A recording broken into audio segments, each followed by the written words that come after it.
Hindi ka ba napapagod? Eh, ilang taon na natin itong pinipilit. Eh, gago ka pala eh. Ha? Sino bang may problema? Bakit hindi tayo magkaanak, ha? Eh, di ba ikaw naman? Tas magagaganyan ka pa? Nakakabwisit ka talaga eh. Oo ka na! Eh ano? Diyan na lang ba ikot ang buhay natin? Diyan na lang lagi mo nakikita? Ha? Yung kakulangan natin? Lalo na yung kakulangan ko! Oo, naiinis ako sa'yo, ha?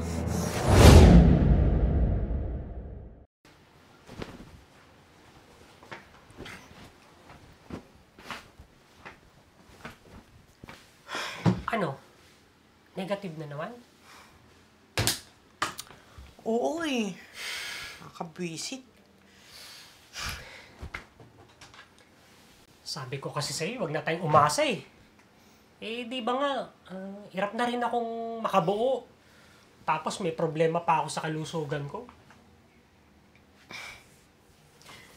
Pero, sabi naman ng doktor, eh, may chance pa naman daw.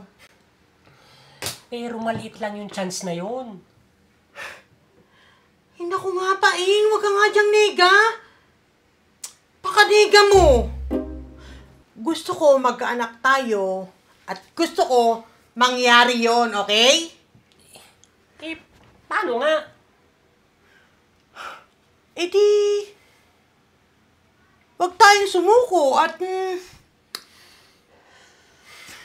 Tara, gawa natin ang paraan, Paeng.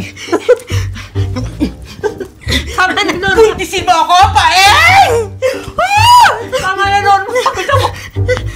Ano pagod-pagod?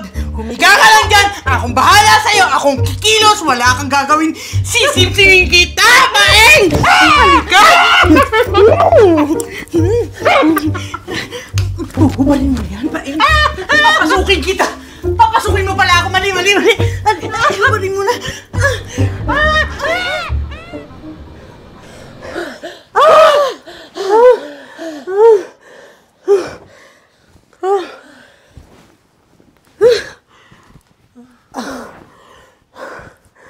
Grabe. Ang heart mo, Paeng. Okay naman pala yung ganito eh. Kaya mo naman pala. Dalasan natin yung ganito ha, para makabuo na tayo. Magpahinga ka muna, mahal ha. Bukas ulit. Nag-enjoy ka ba?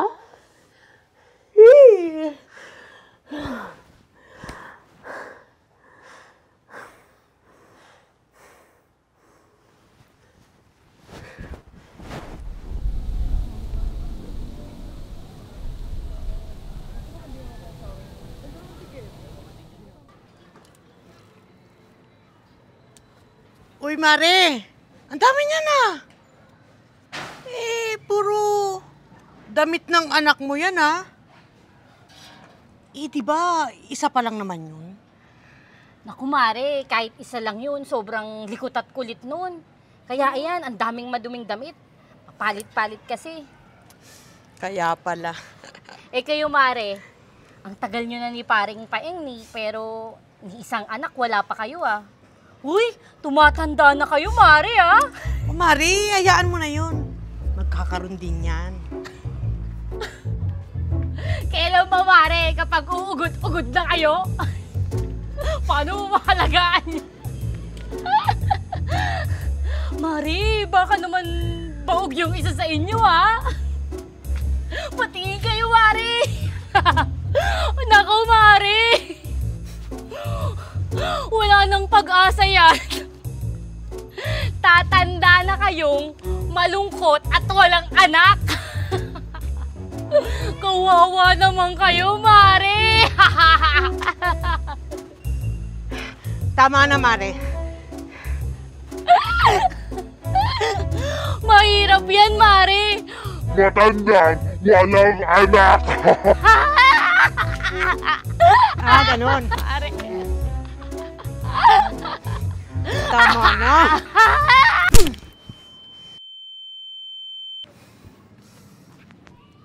Sinabi ko ng tama na eh, di ba? Huh?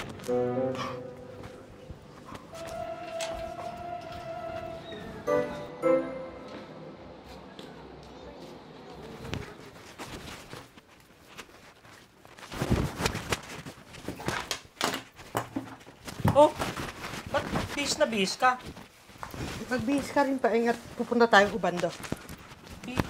Ubando? Anong gagawin natin doon?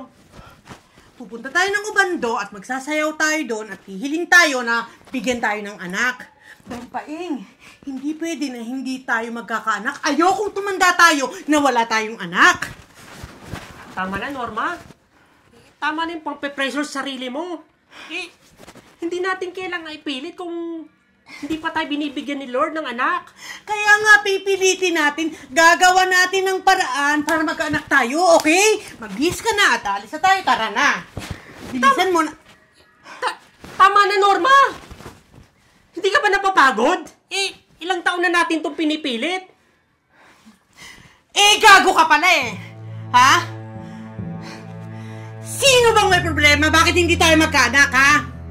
Di ba ikaw naman? Tas magagaganyan ka pa? Nakakabwisit ka talaga eh. Oo ka na! Ano? Diyan na lang ba ikot ang buhay natin? Diyan na lang lagi mo nakikita? Ha? Yung kakulangan natin? Lalo na yung kakulangan ko! Oo, naiinis ako sa'yo, ha? Ang mabuti ba? Umalis ka na lang! Wala kang silbi. Yan ba gusto mo? Oo, umalis ka na lang dahil baka magdilim pa yung paningin ko sa'yo at kung ano pang magawa ko sa'yo, wala kang silbi!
Norma?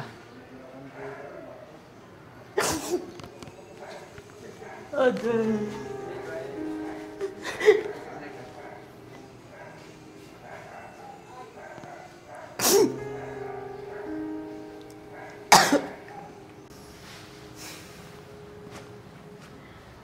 Maraming salamat sa mga salita mo sa akin, Father. Napakalaking tulong po ng mga sinabi nyo. Tsaka ng mga payo nyo sa akin. Ngayon, Father, mas naliwanagan na po ako. Wala nga naman, Norma. Basta lagi mo lang tatandaan na walang kulang sa'yo at kanino man. Kung ano man ang meron sa'yo ngayon, ay dahil sa yun ang nakatanda na sa'yo. Diyan ang kagustuhan ng Panginoong Diyos. Kung ano man ang mga bagay na darating sa'yo, dapat mo yung pasalamatan. Sapagkat hindi natin pwedeng ipilit ang mga bagay na hindi naman nakatanda na para sa atin.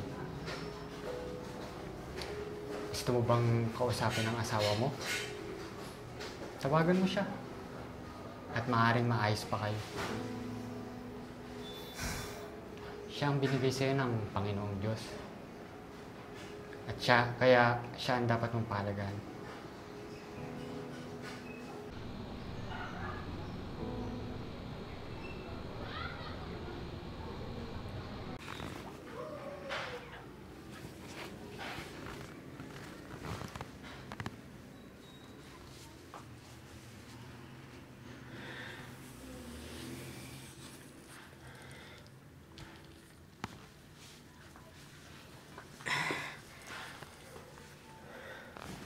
Paeng, nandito ka na. Oo. Dahil hindi ko pala kayang mawala ka sa buhay ko. Ikaw na nga lang ang meron ako eh. Hahayaan ko pa bang mawala ka sa akin?